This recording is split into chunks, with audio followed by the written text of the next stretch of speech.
o presidente deveria vetar o projeto das fake news?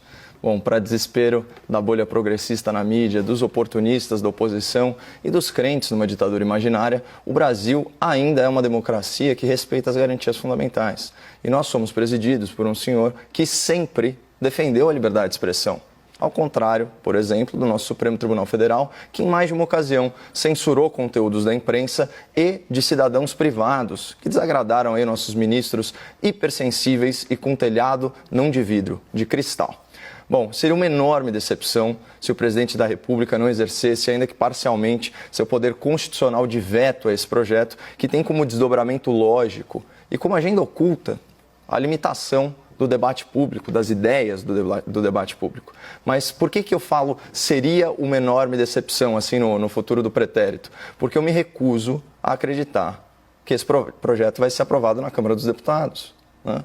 Ele já passou com uma maioria estreita no Senado, que, aliás, devia ser uma casa de senioridade republicana, nunca de senilidade regulatória, né? Aliás, o que se espera de um senador da República é que ele seja experiente, não que ele seja desatualizado, né? A aprovação desse texto é prova eloquente de que os nossos políticos de cabeça branca, para usar aí um jargão deles, eles não entendem ou fingem não entender a dinâmica da comunicação contemporânea, mão dupla, né? De forma bastante reacionária.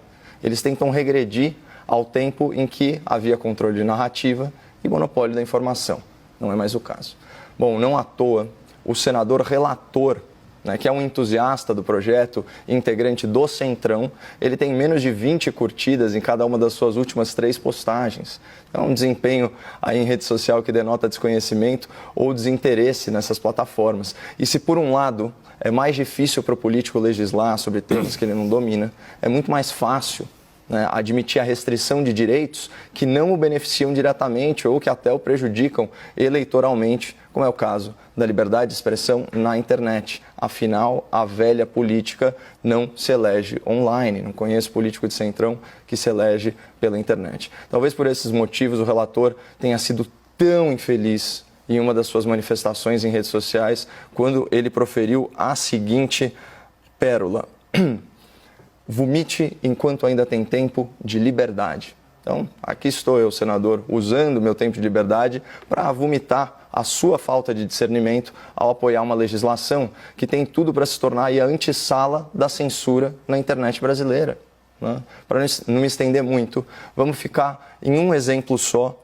né, que é o parágrafo 4º, incisos 1 e 2 do artigo 12, abre aspas: o provedor de rede social poderá adotar medidas imediatas de indisponibilização de conteúdo, ou seja, remoção de conteúdo, e contas, né, perfis, quando verificar risco de dano imediato, de difícil reparação e risco de segurança da informação ou do usuário.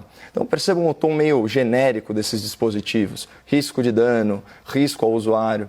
Na verdade, as plataformas de rede social, assumidamente enviesadas, já trouxe isso para o espectador aqui no debate, conforme depoimento do próprio fundador do Facebook ao Congresso americano.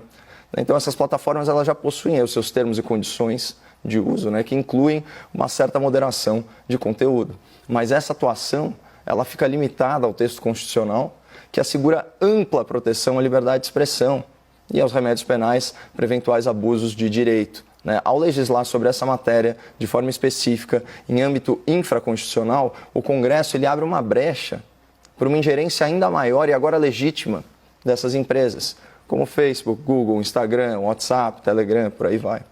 E vamos lembrar que essas corporações elas já atuam de forma muito arbitrária em termos de moderação de conteúdo, chegando ao cúmulo de tirar do ar postagens do presidente da República, né? Mas a esperança vem quando a gente troca de casa legislativa.